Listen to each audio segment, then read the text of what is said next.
আমি কিছুদিন থেকে দেখছি যে অনেকেই বলছেন যে নিফটি এখন নিচে আসছে বা শেয়ার বাজারে হয়তোবা ধস নামবে। তো আজকের এই ভিডিওতে সেটাই দেখা যাক। এটি ডেইলি ক্যান্ডেল, এটি উইকলি এবং এটি মান্থলি। আমরা যদি ডেইলি ক্যান্ডেলস্টিকের চার্টটি দেখি, এখানে দেখুন এটি 200 সিম্পল মুভিং অ্যাভারেজ, এটি 50 সিম্পল মুভিং অ্যাভারেজ এবং এটি 20 সিম্পল মুভিং অ্যাভারেজ এবং কারেন্ট প্রাইস 20 এবং 50 মুভিং অ্যাভারেজের নিচে দাঁড়িয়ে আছে, কিন্তু এখনো 200 সিম্পল মুভিং অ্যাভারেজের উপরেই দাঁড়িয়ে আছে। এবং লাস্ট মার্কেটের যদি আমরা ট্রেন্ড ফলো করি, এখান থেকে উপরে গেছিল, নিচে আসছিল, আবার উপরে, এখানে অনেকদিন ধরে টাইম পাস করার পর এখানে ব্রেকআউট দিয়ে সোজা নিচে, আবার উপরে গেছে, নিচে, আবার উপরে। এখানে যদি আমরা ফলো করি, দেখুন এখানে দারুণ কিন্তু একটা ব্রেকআউট দিয়েছিল। যদি আমরা ব্রেকআউট ট্রেডার হয়ে থাকি, তো এখানে ব্রেকআউটের পর আমরা কিন্তু ওয়েট করব এখানে রিটাচের। এখানে টাচ করেছে কিন্তু নিচে, এখান থেকে আবার উপরে গেছিল, কিন্তু এই হাইটিকে ব্রেক করতে পারেনি। এই লাইনে টাচ করার পরেই আবার নিচে, আবার উপরে, এভাবেই মার্কেট রান করছে। ঠিক এখানেই একটা সাপোর্ট নেওয়ার চেষ্টা করছে। জানি না এখানে সাপোর্ট নিয়ে আবার এদিকে যাবে নাকি আবার 200 সিম্পল মুভিং অ্যাভারেজের দিকে আসবে। তবে আমি মনে করি আমরা যতই মার্কেটের ট্রেন্ড দেখি না কেন, মার্কেট বুলিশ হোক আর বিয়ারিশ হোক, আমাদের কিন্তু মার্কেটে নিউট্রাল মাইন্ডসেটই থাকতে হবে।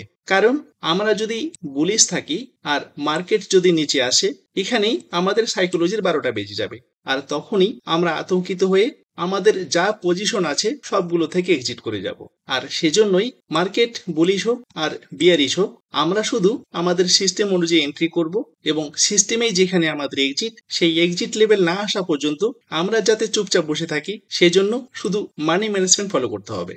মানি ম্যানেজমেন্ট এবং সাইকোলজিকে যদি আমরা সঠিকভাবে মেনটেন করতে পারি, আমাদের ট্রেডিং স্ট্র্যাটেজি যতই দুর্বল হোক না কেন, আমরা কিন্তু বিয়ারিশ মার্কেটেও প্রফিট জেনারেট করতে পারবো। আর আমাদের শেয়ার বাজারে ট্রেড করার উদ্দেশ্য একটাই, শুধু ইনকাম জেনারেট করা। তাই আমরা যারা শেয়ার বাজারে নতুন, হয়তো টেকনিক্যালি অনেকগুলো ব্যাপারে আমরা জানি না, সেজন্য নানান রকমের নিউজ আমাদের মাঝখানে ব্যাঘাত ঘটিয়ে দেয়। তাই চেষ্টা করবেন নিউজ থেকে একটু দূরে থেকে নিজের সিস্টেমকে একটু ভরসা করে চুপচাপ বসে থাকা। তো ডেইলিতে আমরা কি দেখলাম?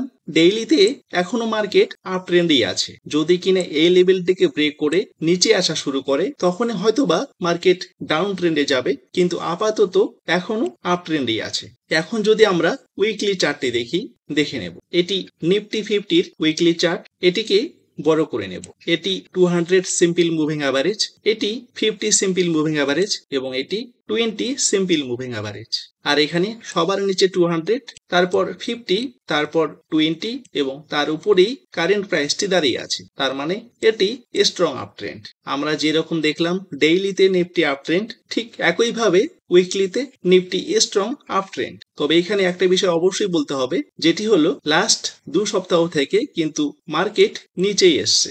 লাস্ট 2 সপ্তাহে আমরা হয়তো মার্কেটের উপরে যাওয়ার সিনারি দেখতে পারিনি, কিন্তু নিফটি 50-র কারেন্ট প্রাইস কিন্তু আপ ট্রেন্ডই আছে।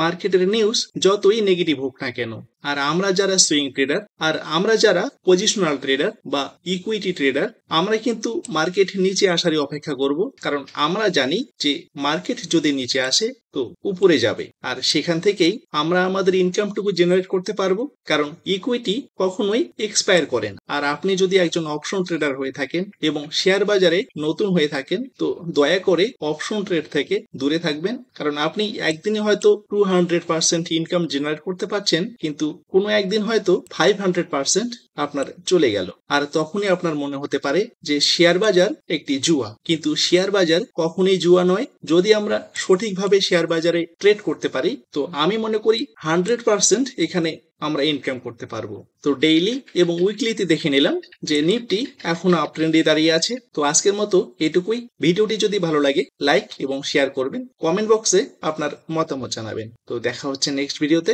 ধন্যবাদ, ভালো থাকবেন।